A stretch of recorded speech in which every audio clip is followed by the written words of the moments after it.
So good afternoon students, हम हमारा session continue करने जा रहे हैं। मैंने आपको बताया था कि आपको 10 मिनट खुद का टाइम लेके जो डेफिनेशन मैंने आपको मार्क करवाई है इंपॉर्टेंट, वो खुद से एक बार रीड करनी है।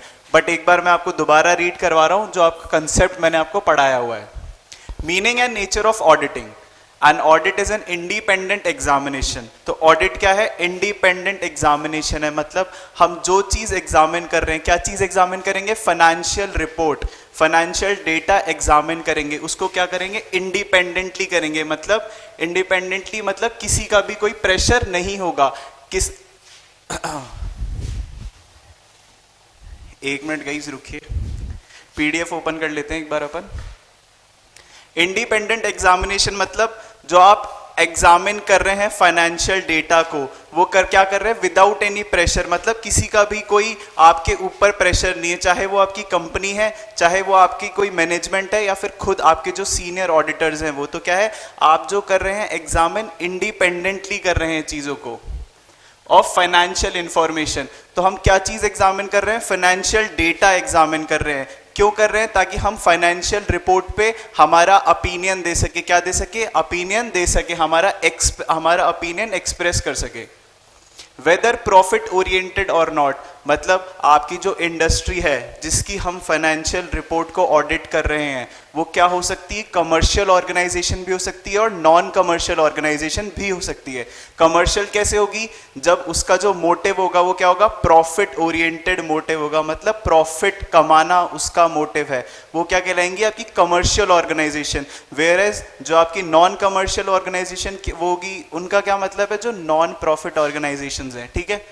And irrespective of its size और लीगल फॉर्म, मतलब इररिस्पेक्टिव ऑफ इट्स साइज मतलब उसकी जो साइज है वो स्मॉल भी हो सकती है, वो मीडियम इंडस्ट्री भी हो सकती है और वो लार्ज इंडस्ट्री भी हो सकती है। और लीगल फॉर्म, अब इंपॉर्टेंट कंसेप्ट क्या है? Legal form. लीगल फॉर्म मतलब जो कंपनी, ठीक है, वो किस कंपनी एक्ट के अंडर रजिस्टर है, ठीक है। वो एक पार्टनरशिप कंपनी भी हो सकती है, प्रोपराइटर भी हो सकती है, एलएलपी भी हो सकती है, ट्रस्ट भी हो सकती है। तो हम क्या करते हैं? कोई भी एंटिटी की क्या करते हैं? ऑडिट कर सकते हैं, चाहे वो ट्रस्ट हो, चाहे वो प्रोपराइटरशिप हो, चाहे वो पार्टनरशिप हो, चाहे ट्रस्ट हो, चाहे सोसाइटी हो। When such an examination is conducted with a view to expressing an opinion thereon, तो हम ये जो पूरा कंसेप्ट है ऑडिटिंग का, ये क्यों करते हैं? ताकि हम एक ओपिनियन एक्सप्रेस कर सके। क्या कर सके? अपना ओपिनियन दे सके। किस पे? Financial information. किसके लिए? यूजर्स ऑफ फाइनेंशियल इंफॉर्मेशन जो होते हैं उनके लिए। और जो यूजर्स होंगे वो कौन होंगे? आपके स्टेक होल्डर्स होंगे, गवर्नमेंट होगी, पब्लिक होगी, जो इन्वेस्टमेंट अथॉरिटीज होती है वो होंगी यूजर्स। तो जो ऑडिटर है उसकी रिस्पॉन्सिबिलिटी क्या है? उसे क्या करना है? एक ओपिनियन एक्सप्रेस करना है। किस पे? फाइनेंशियल रिपोर्ट पे, ठीक है। ये आपको एक कंप्लीट मैं आपको रिवीजन करवा रहा हूं दोबारा। एक बार डिटेल में रिवीजन करवा चुका हूं, बट दोबारा मैं रिवाइज करवा रहा हूं। क्यों? क्योंकि ये पार्ट जो है वो चैप्टर की इनिशियली स्टार्टिंग है और सबसे इंपॉर्टेंट पार्ट है, सबसे इंपॉर्टेंट पार्ट है। Audit is an independent examination of financial information. मैं आपको बता चुका हूं ऑडिट क्या है? Independent examination of financial information. हम एग्जाम्पल के थ्रू जो पढ़ रहे हैं वो हमने एग्जाम्पल लिया था, एक चार्टेड अकाउंटेंट है, ठीक है, उसको अपने भाई की ऑर्गेनाइजेशन की क्या करनी है? ऑडिट करनी है। तो क्या ऐसा हो सकता है? क्या इज इट पॉसिबल कि एक ब्रदर अपने रियल ब्रदर या फिर कजन ब्रदर जो उसके रिलेटिव में फॉल करते हैं उसकी ऑडिट कर सकता है? The answer is no. क्यों? क्योंकि ये क्या कहा जाएगा? एक तरह का इन्फ्लुएंस होगा, एक तरह का इन्फ्लुएंस क्रिएट हो जाएगा। कैसे? मान लीजिए उसका बड़े भाई की वो ऑर्गेनाइजेशन में ऑडिट कर रहा है, कुछ एक छोटी सी कमी भी आ जाती है तो वो क्या सोचेगा? सीए जो उसका भाई है, ठीक है ये छोटी सी कमी है, मैं इसको सही कर देता हूँ, ठीक है, मैं इसे सही कर देता हूँ। बट जो हमारा आईसीआई है वो ये चीज़ें स्ट्रिक्टली मेंटेन करता है। इस वजह से ही जो रिलेटिव होती हैं, जो ऑर्गेनाइजेशन आपके रिलेटिव्स की हैं, उसके ऑडिटर ऑडिट नहीं कर सकता है। ये क्लियरली बात ध्यान रखिएगा। आपकी ऑडिट जब आप प्रैक्टिकल नॉलेज में जाएंगे तब ये चीज़ इंपॉर्टेंटली ध्यान आएगी आपको कि आपकी जो ऑर्गेनाइजेशन, आपके ब्रदर, आपके सिस्टर, जो भी आपके रिलेटिव में फॉल करते हैं, फैमिली मेम्बर्स, उनकी ऑर्गेनाइजेशन की आप कभी भी ऑडिट नहीं कर सकते हैं, ठीक है। तो इसमें वही एग्जांपल दिया गया था कि एक सीए है, उसके बड़े भाई की उसको ऑर्गेनाइजेशन में ऑडिट करनी थी, तो इन्होंने पूछा था क्या वो ऑडिट कर सकता है, तो the answer was no. The entity whose financial information is examined need not necessarily be profit oriented। मतलब जिस ऑर्गेनाइजेशन, जिस एंटिटी की हम ऑडिट कर रहे हैं, जिस पे हम अपना ओपिनियन एक्सप्रेस कर रहे हैं, क्या वो प्रॉफिट ओरिएंटेड होना जरूरी है? बताइए, क्या वो प्रॉफिट ओरिएंटेड होना जरूरी है? The answer is no. क्यों? क्योंकि वो कोई भी बिजनेस हो सकता है, वेदर प्रॉफिट ओरिएंटेड और नॉट। इसमें क्लियरली लिखा हुआ है, need not necessarily be profit oriented like in case of business. मतलब वो नॉन कमर्शियल ऑर्गेनाइजेशन भी हो सकती है, ठीक है। It can be a non profit organisation like an NGO और अ चैरिटेबल ट्रस्ट। वही चीज है, एक नॉन प्रॉफिट ऑर्गेनाइजेशन एनजीओ भी हो सकती है। क्या होगा? ये वो एंटिटी जिसकी हम ऑडिट कर रहे हैं, ठीक है। Third point, the purpose of audit is to express an opinion on the financial statements. तो हमारा जो थर्ड और अटमोस्ट इंपॉर्टेंट इसमें फीचर है वो क्या है? हमें अपना ओपिनियन एक्सप्रेस करना है। किस पे? फाइनेंशियल इंफॉर्मेशन पे। किसके लिए? यूजर्स के लिए, ठीक है, ताकि उनको इन फ्यूचर हमारी नॉलेज की वजह से लॉस नहीं हो सके। मान लीजिए कोई ऑडिटर है, उसने गलत अगर रिपोर्ट क्रिएट कर दी है, तो उस वजह से क्या होगा? जो एनालिस्ट होंगे, स्ट्रैटेजिस्ट होंगे, वो गलत इंफॉर्मेशन मार्केट में गो थ्रू कर देंगे। उस वजह से मार्केट में जो क्या है, लॉस हो सकता है। किसे हो सकता है? यूजर्स को हो सकता है। तो इस वजह से द मेन जो है आपका फंक्शन फीचर वो क्या है? The purpose of audit is to express an opinion on the financial statements, ठीक है। अच्छा, एक चीज आपको और बताई थी मैंने, प्रेजेंटेशन, ठीक है, प्रिपरेशन एंड प्रेजेंटेशन। क्या? Preparation and presentation of financial statement किसकी रिस्पॉन्सिबिलिटी होती है? मैनेजमेंट की रिस्पॉन्सिबिलिटी होगी। ध्यान रखिएगा, अगर वर्ड आता है प्रेजेंटेशन और प्रिपरेशन ऑफ फाइनेंशियल इंफॉर्मेशन, तो वो किसकी रिस्पॉन्सिबिलिटी है? मैनेजमेंट, वो एंटिटी खुद की रिस्पॉन्सिबिलिटी है। क्यों? क्योंकि वो आपका इंटरनल ऑडिटर नहीं है, आपका एक्सटर्नल ऑडिटर है। वो आपको यहाँ आपके फाइनेंशियल इंफॉर्मेशन को चेक करने आया है, ना कि बनाने आया है। जो ऑडिटर है उसकी रिस्पॉन्सिबिलिटी क्या होगी? वाउचिंग करना, वेरीफाई करना चीजों को, क्या वो सही है, क्या वो नहीं है। बट जो responsibility of preparation and presentation होगी वो किसकी होगी? सिर्फ और सिर्फ एंटिटी की होगी, सिर्फ और सिर्फ एंटिटी के मैनेजमेंट की होगी। ध्यान रखिएगा, ये इंपॉर्टेंट पॉइंट है, ठीक है। In doing so, he has to see that financial statements would not mislead anybody by ensuring that the accounts। तो इसमें क्या लिखा गया है? इसमें लिखा गया है कि मैनेजमेंट जो है, मैनेजमेंट उसको क्या चीजें इंश्योर करनी है ताकि जो फाइनेंशियल स्टेटमेंट्स हैं वो मिसलीड नहीं कर पाए किसी को भी। The accounts have been drawn up with reference to entries in the books of account। मतलब जो हम लेजर, जो हम अकाउंट्स क्रिएट कर रहे हैं, वो एंट्रीज के बिहाफ पे ही बनने चाहिए। ऐसा नहीं होना चाहिए कि आपने एंट्री में नाम लिख रहे हैं राम का और लेजर क्रिएट हो रहा है श्याम का। तो जो अकाउंट, जो लेजर क्रिएट होने चाहिए वो अकॉर्डिंग टू जनरल एंट्रीज होने चाहिए, ठीक है। The entries in the books of account are adequately supported by sufficient and appropriate evidence। ये इंपॉर्टेंट मैंने आपको उस टाइम भी मार्क करवाया था। क्यों?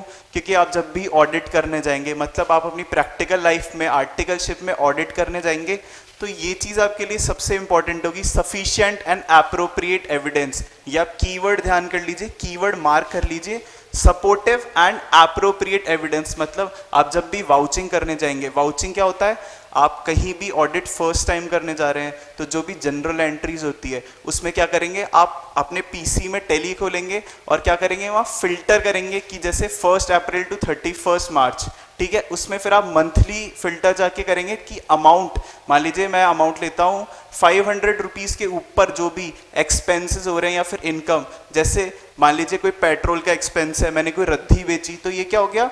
एक तरह के पेटी एक्सपेंसेस या पेटी इनकम हो गई। इसके लिए हमें वाउचर्स की नीड होती है। क्यों? क्योंकि ये छोटे छोटे एक्सपेंसेस जब कंबाइंड होते हैं, जब समअप होते हैं, तो एक बड़ा अमाउंट बन सकते हैं। और अगर ये एक्सपेंसेस जो कि वाउचिंग नहीं है, जिनका एविडेंस नहीं है, एक मिनट,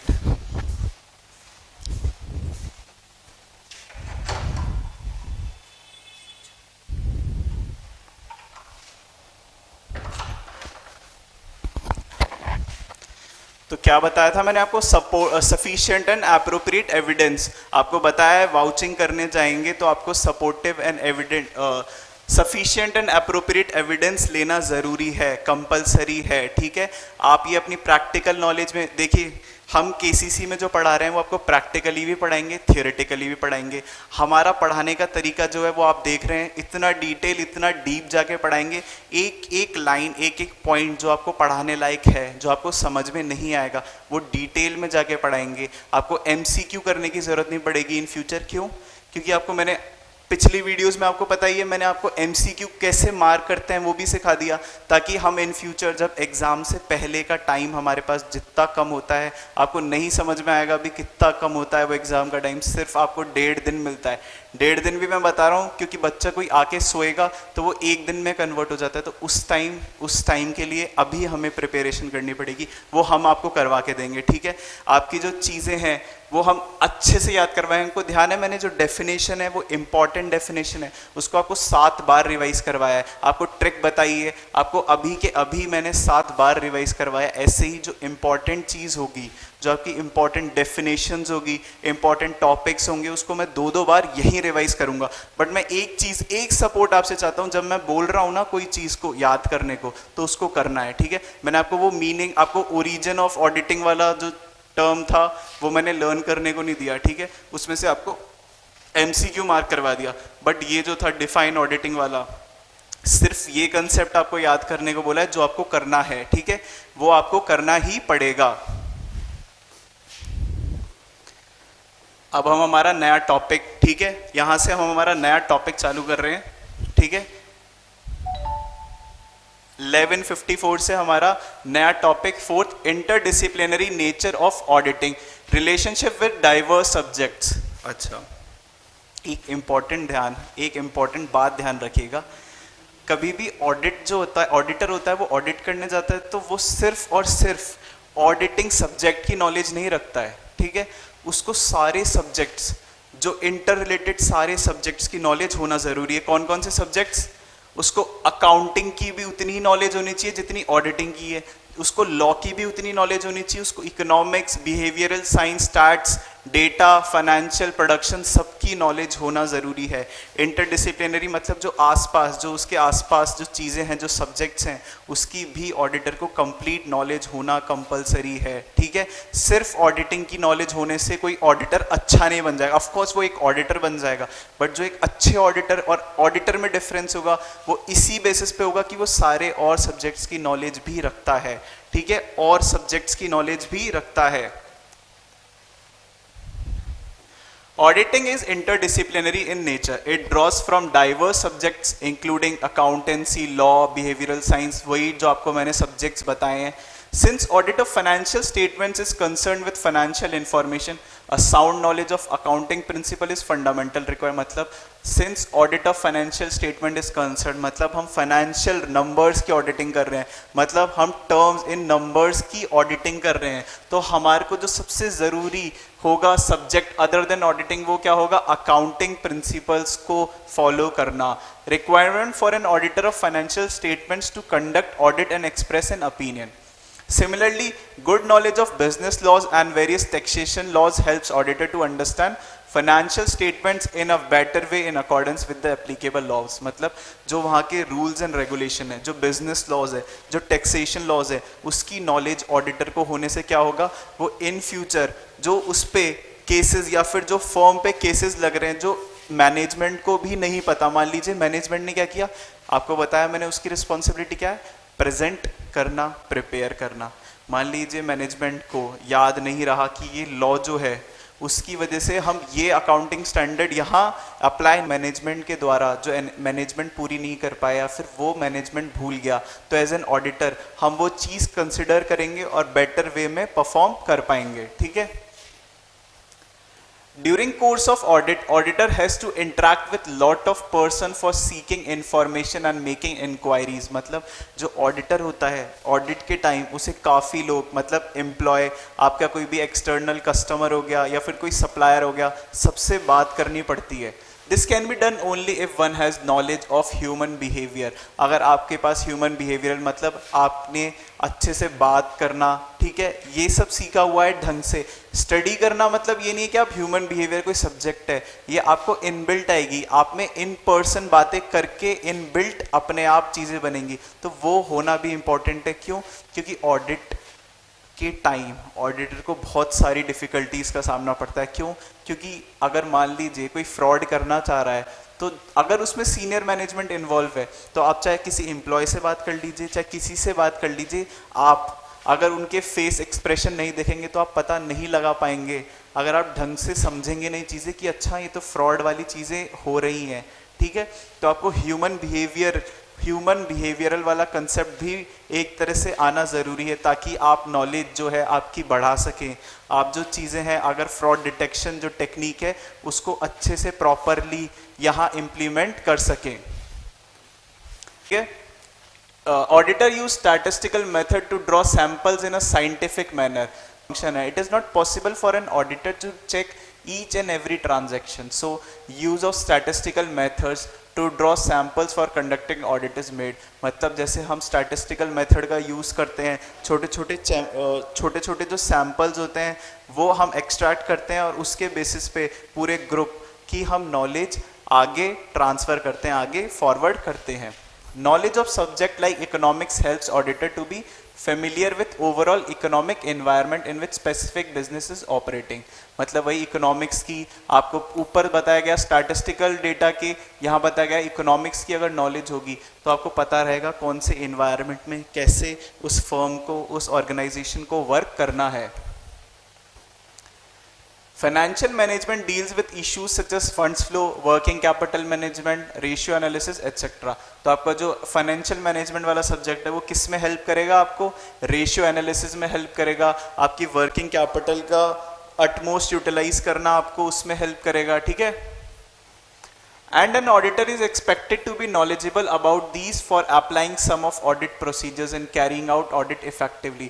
इन सबको जो ऑडिटर होगा वो कंबाइन करेगा और अपना दिमाग जो ऑडिटिंग सब्जेक्ट है उसके यूज से इम्प्लीमेंट करेगा, ताकि जो आप अपने ऑब्जेक्टिव्स, आपका ऑब्जेक्टिव क्या है, आपको जो ओपिनियन है वो एक्सप्रेस करना है, क्या कैसे करना है, इंडिपेंडेंट आपको ओपिनियन एक्सप्रेस करना है तो वो कर पाएगा। Besides, knowledge of financial markets comprised in study of financial management is expected from a professional auditor। मतलब ये बाकी के सारे जो सब्जेक्ट्स हैं वो ऑडिटर को ऑडिटिंग सब्जेक्ट के साथ आना ज़रूरी है ताकि वो एक अच्छा ऑडिटर बन सके। अब इसमें एक एक सब्जेक्ट को कंबाइन किया हुआ है, auditing and accounting, auditing law, तो अब हम डिटेल में पढ़ेंगे। ये इंपॉर्टेंट कंसेप्ट है, ठीक है। इसमें आपको पूछा जा सकता है कि कौन सा सब्जेक्ट कैसे आप यूजफुल है ऑडिटर के लिए। Auditing and accounting. Auditing reviews the financial statements which are nothing but a result of overall accounting processes.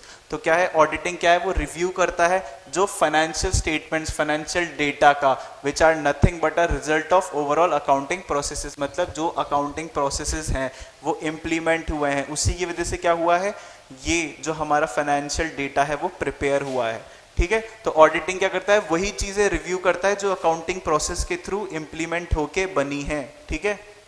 Auditing and law. An auditor should have a good knowledge of business law. मतलब वो सारे external laws जो हमारे business को impact कर रहे हैं उसकी ऑडिटर को नॉलेज होना जरूरी है, ठीक है। Auditing and economics. Auditor is expected to be familiar with the overall economic environment। मतलब उसके सराउंडिंग में क्या चीज़ चल रही है इकोनॉमिकली, उसका जो है ऑडिटर को नॉलेज होना कंपलसरी है। कैसे? अगर वो चीज़ें शुरू से ही एनालाइज कर लेगा, ठीक है, क्या चीज़ें आगे बिगड़ने वाली है या चीज़ें सही होने वाली है, तो वो उस हिसाब से अपना ओपिनियन भी एक्सप्रेस कर सकता है। Auditing and behavioral science. Knowledge of human behavior is essential for an auditor to effectively discharge his duties। ये सबसे इम्पॉर्टेंट है, ठीक है। बिहेवियरल साइंस की नॉलेज होना एक ऑडिटर को अटमोस्ट इम्पॉर्टेंट पार्ट है उसका। क्यों? क्योंकि उसे ऐसी चीज़ों से डील करना पड़ता है ऑडिट के टाइम पे जो वो नॉर्मल ऑडिटिंग सब्जेक्ट्स या अदर सब्जेक्ट्स की नॉलेज रख के नहीं कर सकता। उसे ह्यूमन बिहेवियरल जो होती है उसका नॉलेज भी होना उतना ही ज़रूरी है, उतना ही ज़रूरी नहीं उतना बल्कि उससे ज़्यादा सबसे इम्पॉर्टेंट है ह्यूमन बिहेवियरल, जो बिहेवियरल साइंस है उसकी नॉलेज होना ऑडिटर को। क्यों? क्योंकि उसे ऑडिट के टाइम काफ़ी डिफ़िकल्टीज़ का सामना करना पड़ेगा। Auditing and statistic and mathematics, वही सैम्पलिंग वाला सिस्टम जो मैंने आपको बताया था। Auditor is also expected to have the knowledge of statistical sampling for meaningful conclusion, मतलब आपको स्टैटिस्टिक्स की नॉलेज भी होनी चाहिए तो आप राइट सैंपल उठा पाए। ऐसे नहीं कि आप आए हैं और ये कह दे रैंडमली कि मुझे ऐसा नहीं वो वाला डेटा उठाना है, वो डेटा उठाना है। उस सैंपल उठाने का भी पर्टिकुलर नॉलेज होती है, ठीक है, उसकी भी प्रोसेसेस होते हैं, तो उसकी नॉलेज होना भी कंपलसरी है किसे? एक ऑडिटर को। Auditing and data processing, EDP auditing in itself is developing as a discipline in itself. आजकल तरह तरह के डेटा प्रोसेसिंग वाले सिस्टम आ चुके हैं जिससे क्या हो रहा है, हमारे लिए भी डेटा प्रोसेस करना इजी है। किसके लिए? ऑडिटर्स के लिए भी डेटा प्रोसेस करना इजी हो चुका है। Auditing and financial management, auditor is expected to have a knowledge about various financial techniques, मतलब अलग अलग जो financial techniques in terms of आपका capital, working capital management, funds flow, ratio analysis, capital budgeting मतलब आपका कोई भी फंड से रिलेटेड जो मैनेजमेंट है वो उसकी नॉलेज होना भी ऑडिटर को उतना ही ज़रूरी है। क्यों है? ताकि वो कैपिटल बजटिंग, रेशियो एनालिसिस करके आपकी जो रिपोर्ट है उसको अच्छे से क्रिएट कर पाए, अपना ओपिनियन जो है वो अच्छे से प्रोवाइड कर पाए, ठीक है। अब हम पढ़ रहे हैं ऑब्जेक्टिव्स ऑफ ऑडिट। आपका एसए 200 जो है वो है आपका ऑब्जेक्टिव्स के ऊपर, एसए 200, ठीक है, एसए 200 जो आप सीए फाइनल में आगे जाके पढ़ेंगे कंप्लीट डिटेल में। SA 200 overall objectives of the independent auditor and the conduct of an audit in accordance with standards on auditing. ये कंप्लीट जो है, ये कंप्लीट यहाँ से लेके यहाँ तक ये क्या आपका एसए 200 का नाम है। एक बार मैं इसको व्यू फॉर्म में कर लेता हूं।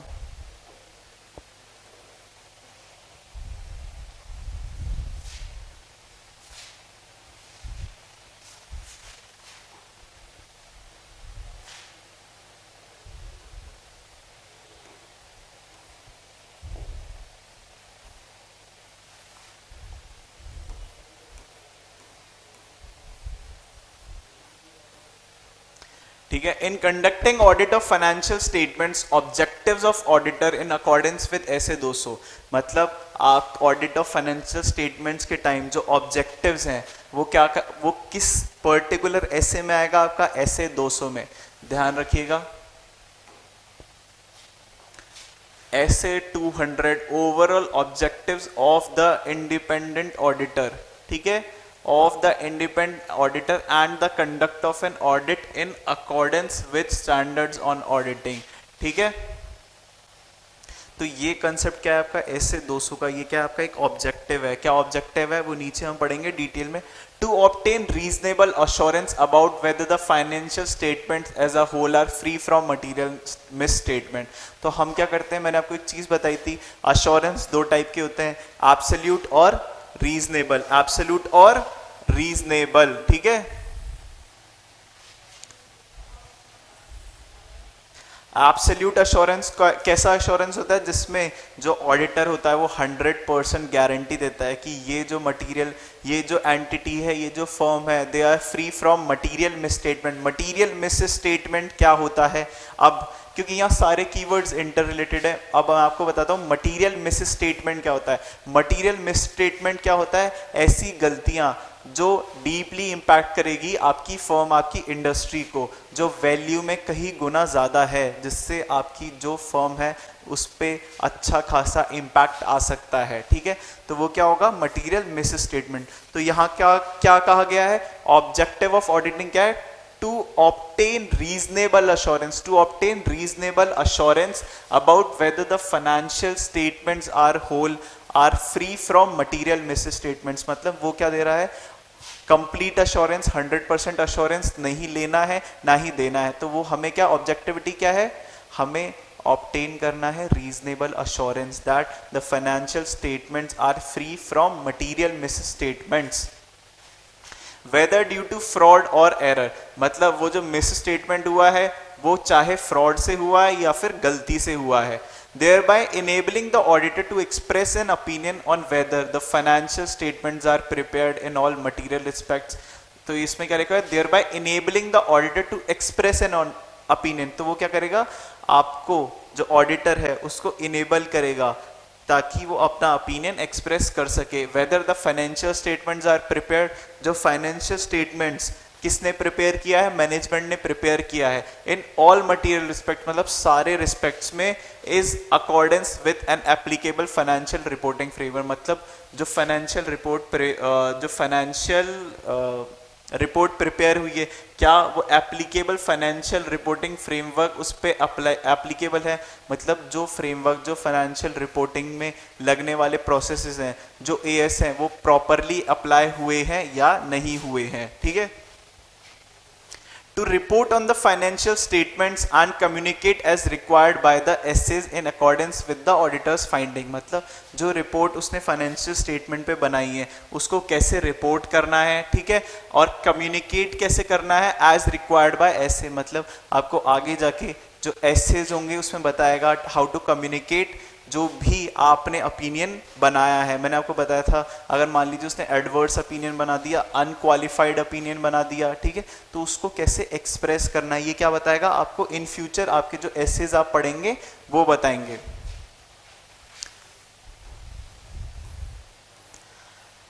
An analysis of above brings out following points clearly. Auditor's objective is to obtain a reasonable assurance whether financial statements as a whole are free from material misstatement whether due to fraud or error।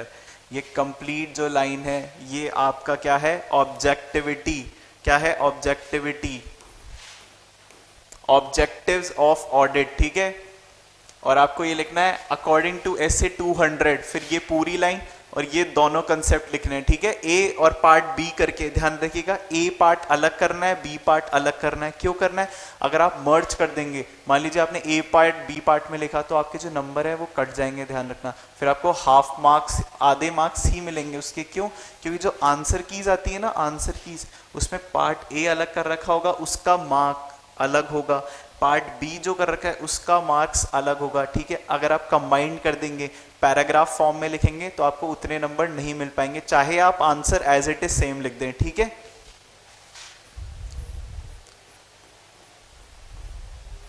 और ये क्या है, उसका brief form है, ठीक है। ये पढ़ने की आपको या ना ही लिखने की जरूरत है एग्जाम में, ये पर्टिकुलर पार्ट लिखने की जरूरत है कंप्लीट, ये सिर्फ आपके समझने के लिए है, ठीक है।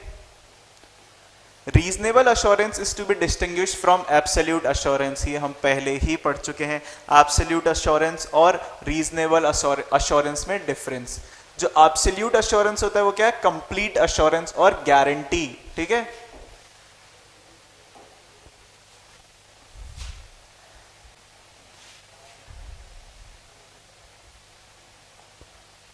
तो एब्सोल्यूट अश्योरेंस क्या है, कंप्लीट अश्योरेंस देता है या फिर गारंटी देता है कि जो फाइनेंशियल स्टेटमेंट्स हैं, मतलब जो मैनेजमेंट ने फाइनेंशियल स्टेटमेंट्स क्रिएट किए हैं वो क्या है, फ्री है फ्रॉम मटेरियल मिस स्टेटमेंट्स। मतलब उसमें कोई भी दिक्कत नहीं है, एकदम कंप्लीट परफेक्ट है, वो एकदम परफेक्ट मतलब 100% है। तो क्या कोई ऑडिटर कभी भी, क्या कोई ऑडिटर, मैं कंप्लीट सेंटेंस क्लियर सेंटेंस में बोल रहा हूँ, क्या कभी भी कोई भी कितना ही बड़ा ऑडिटर हो या कितनी ही बड़ी कंपनी हो उसके लिए एब्सोल्यूट अश्योरेंस दे सकता है? The answer is big no.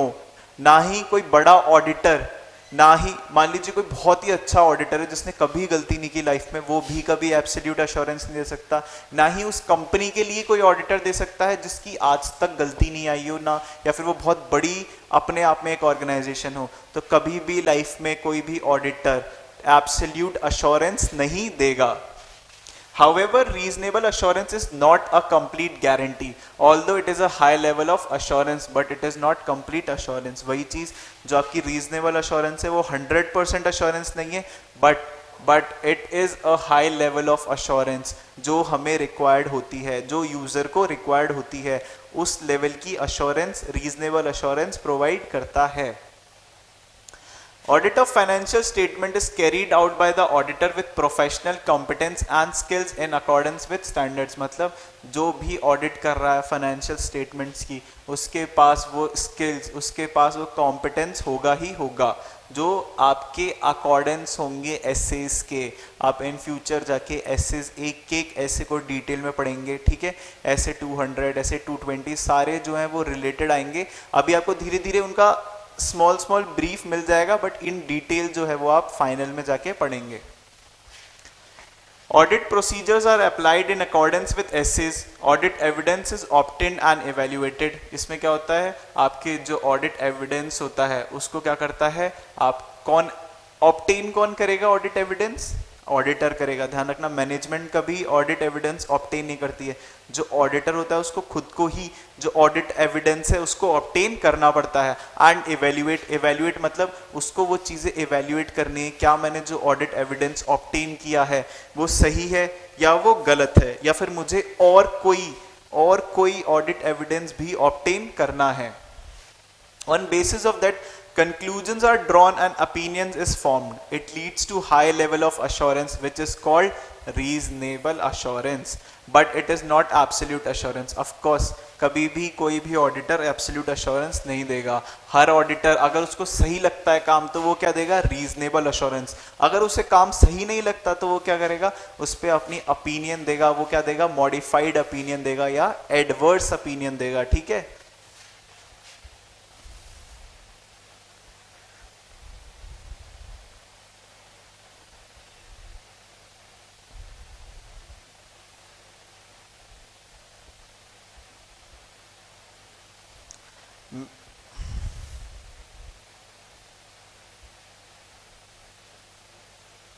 Miss statements in financial statements can occur due to fraud और एरर। मैंने आपको बताया था मटेरियल मिस स्टेटमेंट्स के बारे में। वो क्यों होते हैं, या तो किसी की गलती की वजह से होंगे। मान लीजिए मैंने कोई 10,000 रुपए की एंट्री थी शाम की, ठीक है, शाम को सेल करने की कोई 10,000 की एंट्री थी, वो मैं भूल गया, वो ऑमिट हो गई, तो ये क्या हुआ, एक तरह का एरर हुआ, ठीक है। बट ठीक है, मान लीजिए कोई सीनियर जो मैनेजमेंट है वो मिला हुआ है, उसने क्या किया, कोई एक असेट परचेज किया। मान लीजिए उसने कोई एक फोटोकॉपी की मशीन परचेज की, उसका बिल, उसका पेमेंट सब ऑर्गेनाइजेशन ने किया, बट वो एंट्री ही ऑर्गेनाइजेशन में नहीं आई। तो ना तो वो ऑर्गेनाइजेशन में असेट क्रिएट होगा, ना ही उसकी एंट्री होगी। तो वो क्या हुआ, एक तरह का फ्रॉड हो गया, ठीक है। वो डेलिबरेटली, नोइंगली किसी ने एंट्री नहीं लिखी, या फिर कोई एंट्री लिखी हुई थी उसको हटा दिया, तो ये क्या है, फ्रॉड। वेरएज ओमिशन क्या होगा, उसी का अगर एग्जांपल लूं मैं, मान लीजिए मैंने कोई फोटोकॉपी की मशीन खरीदी और बाय चांस मैं वो लिखना भूल गया, तो जो फ्रॉड होता है वो कभी पकड़ा नहीं जा सकता। क्यों नहीं पकड़ा जा सकता, क्यों, क्योंकि ना वो असेट रहेगा, ठीक है। आपका पैसा जरूर कम हो जाएगा, आप यही सोचते रहेंगे कि ऑर्गेनाइजेशन में पैसा कैसे कम हो गया। कोई ये सोचेगा कि ये चोरी की वजह से हो गया, बट जो असली रीजन था वो कुछ और था। वेरएज अगर एरर होगा तो क्या होगा, आपको जो वो फोटोकॉपी की मशीन है वो इन फिजिकल दिखेगी, ठीक है। तो इन फ्यूचर कभी भी 1 साल 2 साल में जाके आपको पता चल जाएगा कि अच्छा ये फोटोकॉपी की मशीन जो है वो नई आई हुई है पहले से ही, ठीक है। तो जो फ्रॉड्स होते हैं उसको हम कभी भी, ध्यान रखिएगा, फ्रॉड जो होते हैं उसको हम कभी भी सोच नहीं पाएंगे कि वो कैसे हुआ, ठीक है। क्यों, क्योंकि उसमें सीनियर मैनेजमेंट इन्वॉल्व होता है और वो सब टेक्निक्स यूज करता है जिससे कि ऑडिटर कभी वो चीज़ों को नहीं देख पाए, ठीक है। ऑडिटर को कभी भी वो चीज़ें नहीं दिखाते हैं अगर फ्रॉड होता है तो, ठीक है। वेयरएज एरर में क्या होगा, जब हम असेट और लाइबिलिटीज की वाउचिंग करेंगे कि इस जो ये मशीन है इसका बिल का है, तो हमें वो चीज़ें पता चल जाएगी, ठीक है। फ्रॉड और एरर में यही डिफरेंस है, फ्रॉड कभी पता नहीं चलता, एरर हमें टाइम आने पर पता चल जाता है। और फ्रॉड में मोस्टली सीनियर मैनेजमेंट इन्वॉल्व होता है। The auditor seeks to obtain reasonable assurance whether financial statements as a whole are free from material misstatements caused by fraud or error। वही चीज बताई है। He has to see effect of misstatements on financial statement as a whole and totally। तो auditor को क्या देखना होता है, उसका इफेक्ट देखना होता है, जो फ्रॉड एंड एरर हुआ है, जो फ्रॉड या एरर जो हुआ है उसका जो इम्पैक्ट है फाइनेंशियल स्टेटमेंट्स पे क्या है। Obtaining reasonable assurance that financial statements as a whole are free from material misstatements enable the auditor. मतलब अगर आपने ये reasonable assurance obtain कर लिया है कि जो material statements हैं वो क्या है, free हैं किससे, from फ्रॉड एंड एरर, तो जो ऑडिटर है वो क्या करेगा, अपना ओपिनियन, वो क्या करेगा, अपना ओपिनियन एक्सप्रेस करेगा किस पे, whether the financial statements are prepared in all material respects are in accordance with applicable financial reporting framework. ठीक है, वही चीज वही कंसेप्ट वापस आ गया है।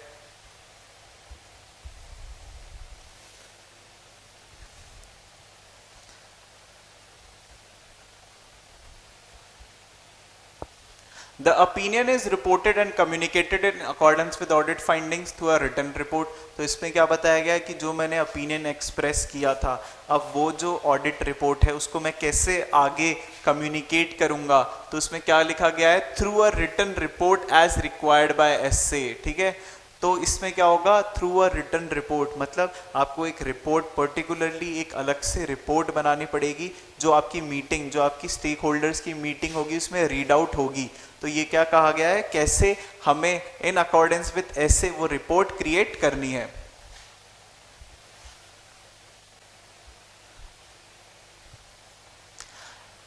वही चीज है जो ऊपर मैंने आपको बताई है, सेम चीजें, ये प्लीज एक बार गो थ्रू कीजिए, अभी गो थ्रू कर लीजिए, 2 मिनट लगेगा, वही चीजें समझाई हुई है, बस ये थोड़ा सा ब्रीफ फॉर्म में दे रखा है।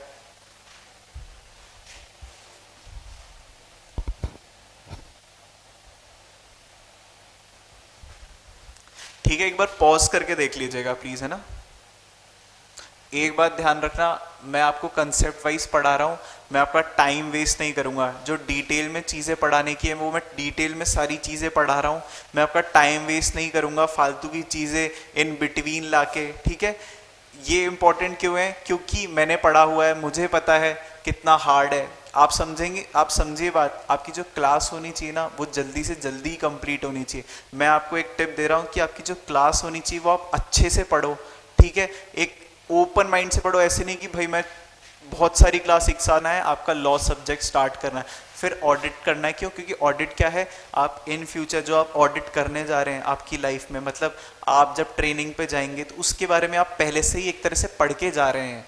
ठीक है, तो इम्पॉर्टेंट क्या है यहाँ, मैं जो आपको पढ़ाऊंगा, ठीक है, वो लाइन टू लाइन तो पढ़ा रहा हूँ बट मैं वेस्ट नहीं पढ़ाऊंगा कुछ भी, मुझे, क्योंकि मुझे पता है आपका टाइम बहुत ज़रूरी है। इस टाइम आपकी क्लासेस जितनी अप टू डेट होंगी और जितनी अच्छी होंगी और जितनी कंपेरेटिवली फालतू की चीज़ें नहीं इन्वॉल्व होगी वो ज़रूरी है इस टाइम पे। ठीक है, क्योंकि आप सीए इंटर के स्टूडेंट्स हैं, ये बहुत बड़ी लेवल आ जाती है यहाँ आके, क्योंकि आपको अब बाकी के अपने 5 सब्जेक्ट्स और भी मैनेज करने हैं। ठीक है,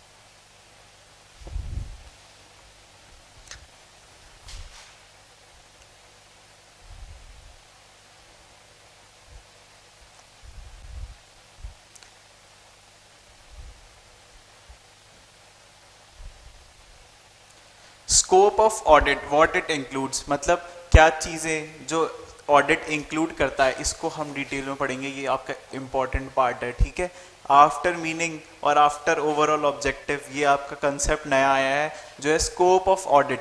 स्कोप रेफर्स टू रेंज और reach of something. The purpose of an audit is to enhance the degree of confidence of intended users. तो जो मेन पर्पस होता है ऑडिट करने का क्या होता है, वो डिग्री ऑफ कॉन्फिडेंस क्रिएट करना, किन में, जो यूजर्स हैं, जो आपके फाइनल यूजर्स हैं, किसके, फाइनेंशियल रिपोर्ट्स के। ठीक है, यूजर्स ऑफ फाइनेंशियल स्टेटमेंट्स में भी शेयर होल्डर्स, एम्प्लॉइज, कस्टमर्स, ये एक इंपॉर्टेंट पार्ट है, एमसीक्यू। ठीक है, ठीक है, यूजर्स ऑफ फाइनेंशियल स्टेटमेंट्स में भी share holders, employees and customers, governments and regulatory authorities, bankers etcetera. क्यों है, अब मैं आपको एक एक चीज बता देता हूँ। Users of financial statements share holders. Share holders कैसे? क्योंकि उनको जानना है कि मैंने जो कंपनी में इन्वेस्ट किया है वो कैसी कंपनी सही चल रही, क्या मुझे और इन्वेस्ट करने की ज़रूरत है या मुझे डिवेस्ट करने की ज़रूरत है, मतलब अपना इन्वेस्टमेंट वापस करने की ज़रूरत है। एम्प्लॉयज़ को कैसे? क्योंकि क्या हमारी कंपनी अच्छा काम कर रही है, क्या मुझे वो फ्यूचर ग्रोथ, फ्यूचर अपॉर्चुनिटीज़ मिल पाएगी अगर मैं इसी कंपनी में रहता हूँ तो। कस्टमर्स के लिए क्यों इंपॉर्टेंट है? अगर आपकी गुडविल मार्केट में अच्छी हुई, मान लीजिए आपका जो प्रोडक्ट है, आपकी जो मार्केट प्लेस है वो अच्छी है, तो क्या होगा, आप क्वालिटी प्रोवाइड करवाएंगे कस्टमर्स को, और आपका कस्टमर्स आपकी फाइनेंशियल रिपोर्ट से कैसे इंपैक्ट होगा? कस्टमर्स कौन है? ये कस्टमर्स जो आप में इन फ्यूचर इन्वेस्ट करने वाले हैं, ठीक है। गवर्नमेंट क्यों होगी? क्योंकि जो एप्लीकेबल लॉज है, रूल्स है, या फिर उनको जो टैक्स कलेक्ट करना है उसके लिए वो आपकी फाइनेंशियल रिपोर्ट पे नज़र रखेगी। रेगुलेटरी अथॉरिटीज़ वही डीटी, आईडीटी, आपकी जो इनकम टैक्स डिपार्टमेंट है, ठीक है। ये लॉ उसके लिए थी कि आपकी कोई भी लॉ जो एप्लीकेबल हो रही है, वेरएज रेगुलेटरी अथॉरिटीज़ क्या है? आपके इनकम टैक्स वगैरह वाली अथॉरिटीज़। बैंकर्स, आपने किसी से अगर लोन ले रखा है या फिर आपको इन फ्यूचर लोन चाहिए तो उसकी नॉलेज, उसके लिए क्या ज़रूरी है? बैंक के लिए आपकी फाइनेंशियल रिपोर्ट, आपकी ऑडिटेड फाइनेंशियल रिपोर्ट, ठीक है। फाइनेंशियल रिपोर्ट नहीं, ऑडिटेड फाइनेंशियल रिपोर्ट। ये सबको क्या चाहिए? आपकी फाइनेंशियल रिपोर्ट तो चाहिए, और वो क्या होनी चाहिए? ऑडिटेड होनी चाहिए। क्यों? क्योंकि फाइनेंशियल रिपोर्टेड अगर ऑडिटेड नहीं होगी तो वो एक तरह से उनके लिए यूज़ की नहीं है। किनके लिए? द यूजर्स के लिए वो यूजफुल नहीं है। Enhancing of degree of confidence is achieved by the expression of an opinion by the auditor whether the financial statements are prepared in all material respects in accordance with, वही चीज़ है financial, whether the financial reporting framework, जो applicable essays हैं, जो applicable framework processes हैं, वो क्या सही से अप्लाई हुए हैं, ठीक है। एप्लीकेबल, ये इंपॉर्टेंट है, एफआरएफ क्या होता है, ठीक है। means framework adopted in the preparation and presentation of financial statement that is acceptable in view of nature of entity। मतलब presentation and preparation of financial information, financial statements के time in view of nature of entity and the objective of financial statement or that is required by law। मतलब वो सारी जो rules and regulation applicable है उस entity, उस nature of entity के और उसके ऑब्जेक्टिव ऑफ फाइनेंशियल स्टेटमेंट में क्या वो रूल्स एंड रेगुलेशंस, क्या वो लॉ प्रॉपरली अप्लाई हुई है, उसे क्या कहेंगे? Financial reporting framework. और इसका प्रॉपरली हमें क्या करना है? हमेशा एप्लीकेबल करनी है। क्या एप्लीकेबल करनी है? फाइनेंशियल रिपोर्टिंग फ्रेमवर्क, ठीक है। ये चीज़ें आपको हर लाइन में, हर आंसर में मिलेगी। हर जो भी आप कंसेप्ट पढ़ रहे हैं उसमें ये चीज़ें आपको कंपलसरी मिलेगी। opinion by the auditor whether the financial statements are prepared in all material respects, completely क्या prepared हैं वो, and in accordance with an applicable financial reporting framework, मतलब जो rules and regulation उस इंडस्ट्री, उस एंटिटी पे लग रहे हैं क्या वो प्रॉपरली अप्लाई हुए हैं। ये चेक कौन करेगा? ये चेक ऑडिटर करेगा, ठीक है। बट ये जो एप्लीकेबल, मतलब आप समझिए चेक क्या चीज़, कि क्या ये एप्लीकेबल फाइनेंशियल फ्रेमवर्क जो लगने चाहिए थे वो लगे हैं, ये चेक करेगा ऑडिटर। बट ये चेक कौन करेगा कि कौन सा एप्लीकेबल, स्टार्टिंग जब मैं प्रिपेयर कर रहा हूँ, जब मैं मेरा data, financial information, financial data prepare कर रहा हूँ, उस टाइम जो मेरा फाइनेंशियल फ्रेमवर्क लगना चाहिए उसकी नॉलेज किसे रखनी चाहिए? मैनेजमेंट को। ऑडिटर क्या करेगा? सिर्फ चेक करेगा क्या ये फाइनेंशियल, जो एप्लीकेबल फाइनेंशियल रिपोर्टिंग फ्रेमवर्क है वो सही है या नहीं। बट जो इनिशियली अप्लाई करेगा वो किसकी रिस्पॉन्सिबिलिटी है? वो मैनेजमेंट की रिस्पॉन्सिबिलिटी है। किसकी है? मैनेजमेंट की।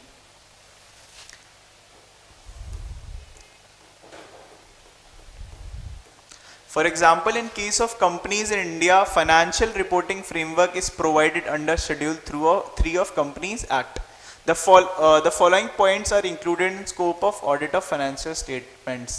ये important है, तो इसमें क्या क्वेश्चन बन सकता है? What are the points included in scope of audit of financial statements? अब importantly, first point, coverage of all aspects of entity या industry, सॉरी, आपकी एंटिटी मतलब एक चीज ध्यान रखिए, एंटिटी और इंडस्ट्री अलग अलग चीज है।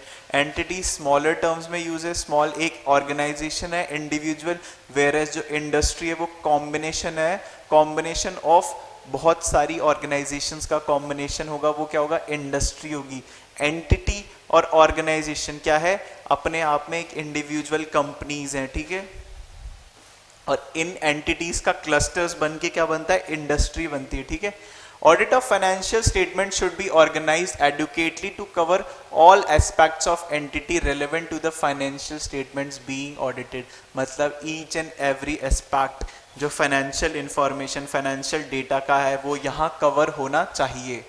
Reliability and sufficiency of financial information, the auditor should be reasonably satisfied that information contained in underlying accounting records, मतलब जो जनरल एंट्रीज हैं, जो लेजर्स हैं, जो रिकॉर्ड्स हैं, ठीक है, उनकी जो इंफॉर्मेशन है and other sources like bills, vouchers is reliable and sufficient basis for preparation of, मतलब जो भी चीज उन्होंने बनाई है, जो भी वाउचिंग के लिए डॉक्यूमेंट्स लगाए हैं, क्या वो रिलायबल हैं, तो ऑफ कोर्स इसमें लिखा गया है the auditor should be reasonably satisfied, मतलब जब वो ये काम चालू कर रहा है ऑडिटिंग का तो उससे एक पर्टिकुलर काइंड ऑफ, ठीक है, सेटिस्फैक्शन मिलना चाहिए कि जो मैं ये ऑडिटिंग करने जा रहा हूँ, जिस रिपोर्ट पे करने जा रहा हूँ, या फिर जिस एंट्रीज पे, जिस लेजर पे करना चाह रहा हूँ, क्या वो रिलायबल हैं, या फिर कोई भी ऐसा बेसिस जिससे मुझे लग रहा है, मान लीजिए कोई थर्ड पार्टी से किसी ने डेटा एक्सट्रैक्ट किया है, तो ये क्या है, क्या मैं इस पर रिलाय कर सकता हूँ, तो ये किसकी रिस्पॉन्सिबिलिटी है, ये ऑडिटर की, और ये उसको शुरुआत में ही जब वो ऑडिट करना जाएगा उससे ये चीज़ें चेक करनी पड़ेगी। The auditor makes a judgment of reliability and sufficiency of financial information by making a study and assessment of accounting systems and internal controls. तो वो ये चीज़ें कैसे जज करेगा कि भाई जो इंफॉर्मेशन है, ठीक है, जो फाइनेंशियल इंफॉर्मेशन है या फिर जो डॉक्यूमेंट्स, जो वाउचिंग के डॉक्यूमेंट्स हैं वो रिलायबल हैं या नहीं, किसके थ्रू करेगा, मेनली जो उसकी अकाउंटिंग सिस्टम्स होंगे, क्या होंगे, जो उसके accounting systems, and most importantly internal control, most importantly internal control के थ्रू। इंटरनल कंट्रोल क्या होते हैं, इंटरनल कंट्रोल ऐसे कंट्रोल्स हैं, ठीक है, जो एक एंटिटी पे अप्लाई होते हैं जिससे फ्रॉड और एरर के चांसेस कम से कम हो सकें, जिससे फ्रॉड और एरर के चांसेस कम से कम हो सके, ठीक है, and also by carrying out appropriate test, inquiries and procedures. तो मतलब अप्रोप्रिएट टेस्ट कैसे, वो मतलब कोई भी सैंपल प्रोसीजरल सैंपल उठा के चेक कर सकते हैं, उसकी थर्ड पार्टी कंफर्मेशन करवा सकते हैं। इंक्वायरीज कैसे, आप एम्प्लॉयज या फिर सीनियर मैनेजमेंट को पूछवा के कि क्या चीज़ ये सही है, क्या ये चीज़ें सही हैं, और आप वो चीज़ें कंपेयर कर सकते हैं कि अगर मैंने 2 सीनियर से पूछा है तो क्या उनके आंसर सही थे। एंड प्रोसीजर्स कैसे, जो मैंने आपको बताया एक्सटर्नल कंफर्मेशन, ये क्या एक टाइप का प्रोसीजर है, ठीक है।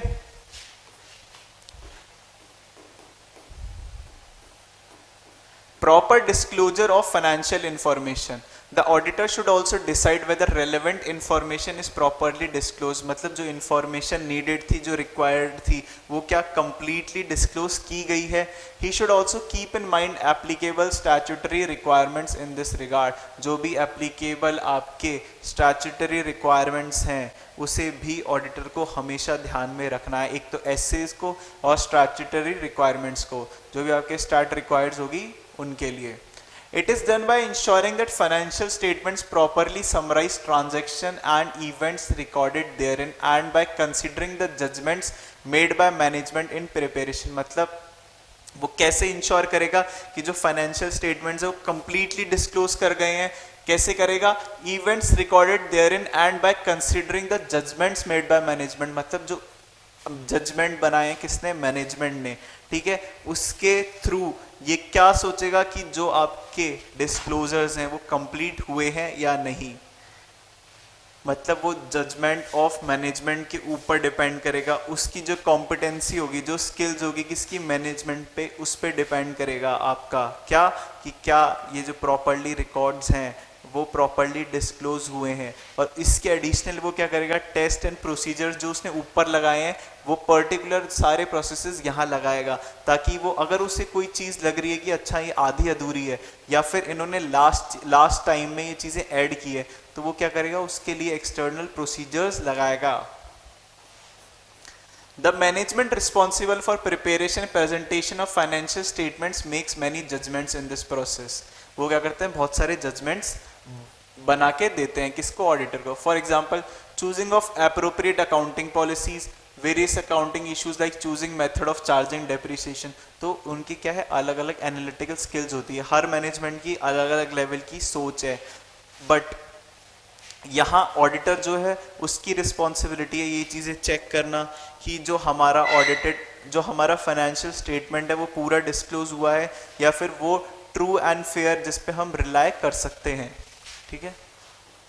The auditor evaluates selection and consistent application of accounting policies by a management, whether such a selection is proper, whether chosen policy is consistently on a period to period basis। मतलब वो जो भी management choose कर रहा है policy, मान लीजिए किसी ने डेप्रिशिएशन की पॉलिसी पहले एसएलएम चूज कर रही थी, अब डब्ल्यूडीवी, मतलब पहले स्ट्रेट लाइन मेथड था, अब क्या कर रहा है, वो डेप्रिशिएशन वाला मेथड दूसरा यूज कर रहा है। तो ऐसा नहीं होना चाहिए कि वो इस साल तो डब्ल्यूडीवी यूज कर रहा है, अगले साल एसएलएम, फिर दोबारा डब्ल्यूडीवी। तो एक क्या कंसिस्टेंसी भी रहनी चाहिए। क्यों? क्योंकि इसमें ऑडिटर को भी प्रॉब्लम नहीं होगी एक्सप्रेस करने में ओपिनियन, ना ही मैनेजमेंट को होगी अपने डेटा को कंपेयर करने में इस साल के डेटा को पिछले साल के डेटा से। और ये किसकी रिस्पॉन्सिबिलिटी रहेगी, ये ऑडिटर की रिस्पॉन्सिबिलिटी रहेगी कि वो एक रेगुलर चेक रखे कि आपकी जो पॉलिसीज हैं, ठीक है, वो अप टू डेट हैं और कंसिस्टेंट हैं in nature. Understand that financial statements of an entity are prepared on historical financial information basis। एक चीज इम्पोर्टेंटली, सबसे बड़ा अकाउंटिंग का फीचर क्या होता है, it is based on historical financial information. तो historical financial information means information express in financial terms in relation to a particular entity derived from that entity's accounting system about, मतलब उसके जो past time में periods, मतलब उसके जो पिछले साल तक के जो भी आइटम इफेक्ट हुए हैं उनकी क्या है, ये कंप्लीट उसका एक समरी है। क्या अकाउंटिंग जो है, जो फाइनेंशियल स्टेटमेंट्स है, वो जो पास्ट इवेंट हुए हैं उनका भी समराइजेशन है। ठीक है। about economic events occurring in past time periods or about economic condition or circumstances at points in time in the past। मतलब वो सिचुएशन जो कभी पास्ट में घटी थी। मान लीजिए कोई आपके पास एक बिल्डिंग है, वो आपने आज से 10 साल पहले परचेज की थी। मान लीजिए कोई फोटोकॉपी मशीन है, वो आपने जस्ट इसी साल परचेज की है। तो एक पर्टिकुलर टाइम के ऊपर, ठीक है, ये इसका बेसिस है किसका, हिस्टोरिकल फाइनेंशियल इंफॉर्मेशन का।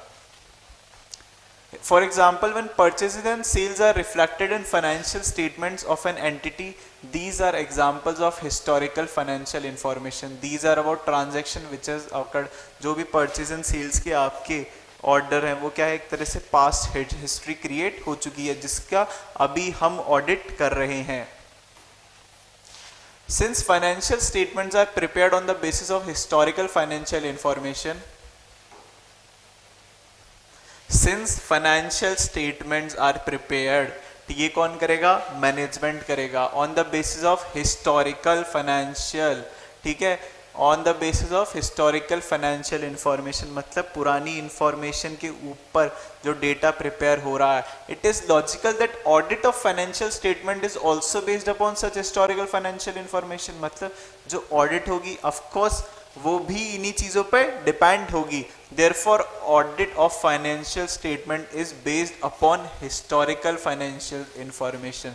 तो इसलिए क्या कहा जाता है, जो फाइनेंशियल स्टेटमेंट्स की ऑडिट होती है वो एक तरह से हिस्टोरिकल इंफॉर्मेशन, जो आपकी हिस्टोरिकल क्या है इंफॉर्मेशन, किस फॉर्म में, फाइनेंशियल फॉर्म में, नंबर्स के फॉर्म में, उसकी भी क्या होती है, एक तरह की ऑडिट होती है। ठीक है, ये इंपॉर्टेंट पार्ट है। ठीक है, ये इंपॉर्टेंट लाइन है, ये याद कर लेना, आपसे पूछ सकते हैं। Since financial statements are prepared on the basis of historical financial, जो फाइनेंशियल स्टेटमेंट्स होते हैं वो हिस्टोरिकल इंफॉर्मेशन पे प्रिपेयर होते हैं। तो जो फाइनेंशियल स्टेटमेंट्स की ऑडिट होगी वो क्या होगी, एक तरह से ऑडिट होगी हिस्टोरिकल फाइनेंशियल इंफॉर्मेशन की, ठीक है। एक तरह से किसकी ऑडिट होगी, हिस्टोरिकल फाइनेंशियल स्टेटमेंट्स की या हिस्टोरिकल फाइनेंशियल इंफॉर्मेशन की, ठीक है।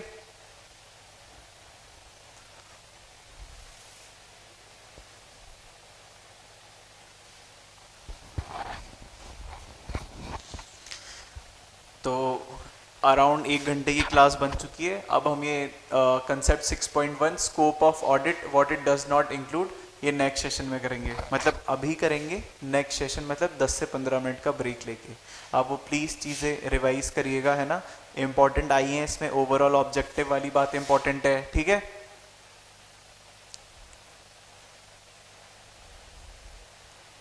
इसमें आप देख लीजिएगा एक बार ह्यूमन बिहेवियरल वाला जो था सब्जेक्ट, ठीक है। इकोनॉमिक वाला इंपॉर्टेंट है, फाइनेंशियल मैनेजमेंट वाला इंपॉर्टेंट है, ऑडिटिंग के साथ ऑब्जेक्टिव ये पूरा इंपॉर्टेंट है, ठीक है।